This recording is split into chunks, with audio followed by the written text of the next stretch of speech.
Oui, ce soir j'avais envie de vous parler d'un film jusqu'alors inédit en France, que je ne connaissais pas non plus, Le Jardin d'été de Shinji Somai, qui sort en salle aujourd'hui même, ce mercredi, enfin le mercredi 4 juin.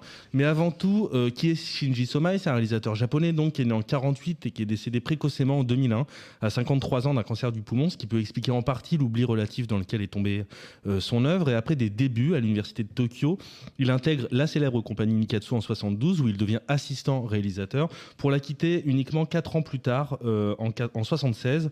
Et il va devenir assistant réalisateur auprès de Hasegawa, Murakami Ryu ou encore Tereyama Tsuji. Il tourne son premier film The Terrible Couple en 1980 et de 1980 à 2000, il va tourner 13 longs métrages dont certains vont connaître un très grand succès au Japon, notamment son second film Sailor Suit and Machine Gun, meilleure recette au box-office d'un film japonais en 1982.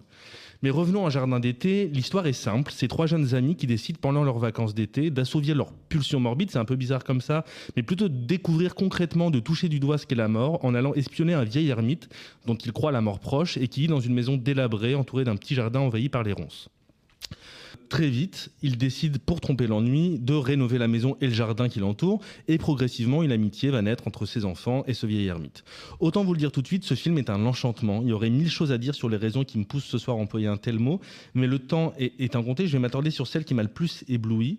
À travers cette histoire simple, Sommeil filme en réalité un âge en mouvement, la métamorphose de l'enfance à l'adolescence, soit le moment où la réalité du monde, les douleurs, les joies, le désir, l'amitié, le sentiment amoureux, bref, le moment où tout ce flot d'émotions prend littéralement corps avec celui ou celle qui en fait l'expérience. Les trois jeunes enfants, en allant aider ce vieil homme, ne font pas que passer le temps. Ils expérimentent le monde, mieux ils l'emploient, ils vont être amenés à éprouver physiquement leurs émotions, l'amitié, la séparation, le deuil aussi.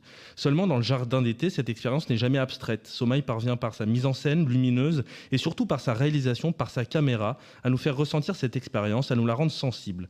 Or, c'est selon moi véritablement cette expérience, ce travail du corps qui est à l'œuvre dans le jardin d'été. Il va en effet travailler les émotions de ces trois enfants comme on travaillerait la matière, une matière en perpétuel mouvement. Sa caméra, et c'est assez impressionnant quand on regarde le film, est constamment mobile. Elle suit, elle accompagne, elle épouse les mouvements de ses enfants, comme si c'était elle qui changeait de corps et qui tremblait à l'idée de grandir et de se confronter à ses propres émotions.